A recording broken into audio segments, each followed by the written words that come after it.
Assalamualaikum, hai semua. Di video kali ini saya berbagi resep puding kopi. Ini benar-benar enak banget, lembut, creamy, dan seger banget. Yuk kita buat sama-sama. Pertama, siapkan panci, kemudian masukkan 15 gram jelly plain.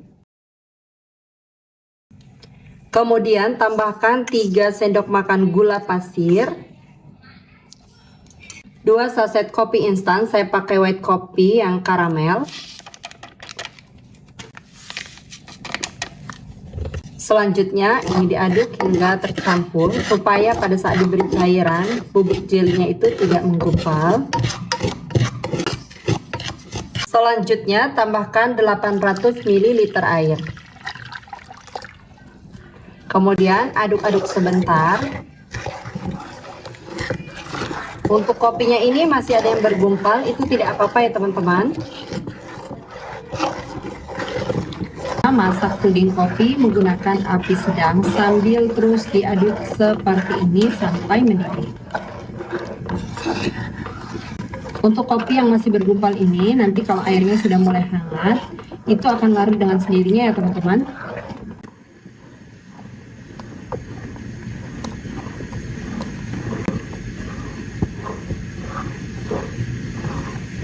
Kalau puding kopinya sudah mendidih seperti ini, segera matikan api lalu aduk-aduk sebentar sampai uap panasnya sedikit berkurang.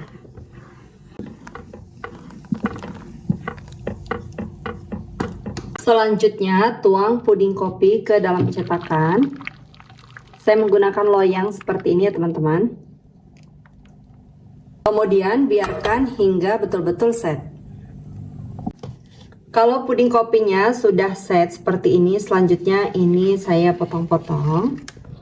Ini saya potong dadu seperti ini teman-teman. Untuk potongannya sedang aja, nggak terlalu besar tapi juga nggak terlalu kecil.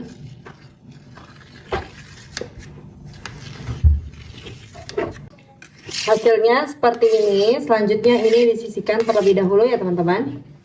Siapkan kembali panci, masukkan 1 saset agar-agar plain atau tanpa warna, tanpa rasa. Ini beratnya 7 gram. Kemudian tambahkan 8 sendok makan gula pasir. Untuk gulanya ini boleh ditambah atau dikurangi sesuai selera ya teman-teman.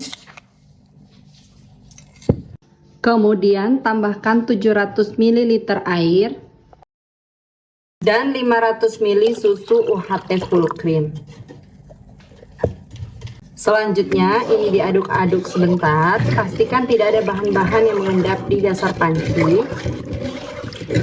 Masak puding susu menggunakan api sedang sambil terus diaduk-aduk seperti ini sampai betul-betul mendidih. Oh ya teman-teman, kalau kita bikin puding itu waktu masaknya ini harus betul-betul sampai mendidih ya, supaya pudingnya tidak mudah basi dan tidak mudah berair. Kalau puding susunya sudah mendidih seperti ini, matikan api, lanjut aduk-aduk sampai uap panasnya sedikit berkurang. Ini semakin diaduk teman-teman, tadi ada buih-buih putih yang ada di permukaannya itu langsung berkurang. Karena buih-buih putih itu bikin tampilan pudingnya jadi kurang cantik ya teman-teman. Jadi tinggal diaduk-aduk saja terus sampai uap panasnya betul-betul berkurang. Untuk cupnya saya menggunakan cup puding belimbing, ini ukurannya 75 ml ya teman-teman. Kemudian langsung aja kita masukkan jelly kopi yang sudah dipotong-potong. Ini saya masukkan 1 sendok ya teman-teman. Jadi ini aku tambah-tambahin aja ya teman-teman karena ada sisanya. Jadi kurang lebih 1,5 sendok ini untuk setiap cupnya. Kalau semuanya udah dimasukkan ke dalam cup, selanjutnya tuang puding susunya. Pastikan puding susunya ini uap panasnya sudah benar-benar berkurang ya teman-teman. Jadi jangan panas-panas banget dituang, karena itu bisa menyebabkan puding kopinya meleleh. Ini dituang sampai puding susunya itu bisa merendam puding kopinya.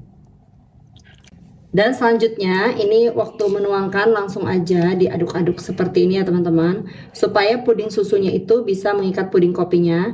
Dan ini agak dipinggir-pinggirkan juga puding kopinya supaya motifnya itu kelihatan. Nah, seperti ini ya teman-teman.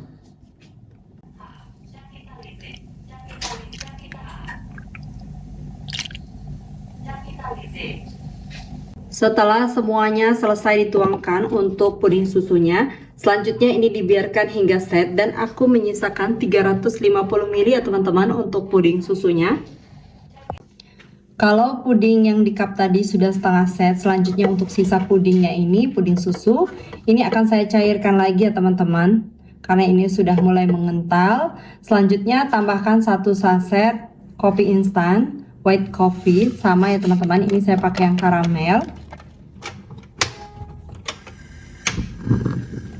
Selanjutnya ini saya masak menggunakan api sedang sambil diaduk-aduk seperti ini sampai kopinya larut.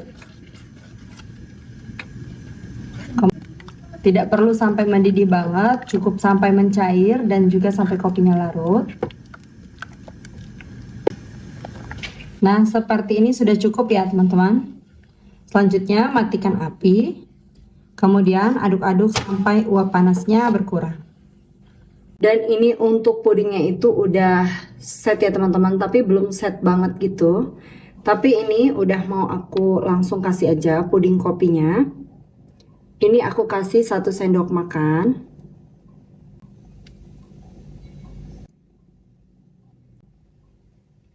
Ini semuanya sudah aku tuangkan ya teman-teman, pas banget. Kalau misalnya ada buih-buih putih nih, ada yang ikut, ini bisa diambil. Pakai sendok kayak gini. Supaya lebih cakep gitu teman-teman permukaannya. Nah, kayak gini. Selanjutnya untuk puding ini akan saya biarkan hingga betul-betul set. Jangan dimasukkan ke dalam kulkas terlebih dahulu ya teman-teman, sebelum dipastikan benar-benar set. Dan juga jangan diberi tutup kalau misalnya ini belum set dan belum benar-benar dingin. Supaya nanti pudingnya itu tidak mudah berair dan juga tidak mudah basi. Kalau pudingnya sudah betul-betul dingin dan sudah betul-betul set, baru bisa diberi tutup seperti ini ya teman-teman. Nah, seperti ini. Jadi tampilannya itu cakep banget. Dan ini udah semua aku beri tutup. Kalau sudah diberi tutup dan dingin kayak gini, udah boleh dimasukin ke kulkas ya teman-teman. Ini akan lebih enak kalau misalnya dimakan pada saat dingin. Tapi kalau untuk dijual, teman-teman biarkan saja, tidak perlu dimasukkan ke dalam kulkas. Karena kalau dimasukkan ke dalam kulkas nanti ada udara dingin, waktu dikeluarkan nanti malah ada embunnya ya teman-teman. Jadi dia malah jadi berair. Dari permukaannya ini puding ini kelihatan creamy banget, permukaannya itu mulus banget dan bagian pinggirnya itu cantik banget ya teman-teman. Langsung aja mau aku cobain. Bismillahirrahmanirrahim. Ini dari potongan aku sendok seperti ini, pudingnya itu lembut sekali teman-teman. Kelihatan ini bagian dalamnya juga cantik banget, kelihatan creamy banget. Masya Allah, ini benar-benar segar dan super creamy banget teman-teman. Pokoknya teman-teman wajib cobain puding kopi yang satu ini. Selamat mencoba teman-teman, sampai jumpa di video selanjutnya. Terima kasih sudah menonton.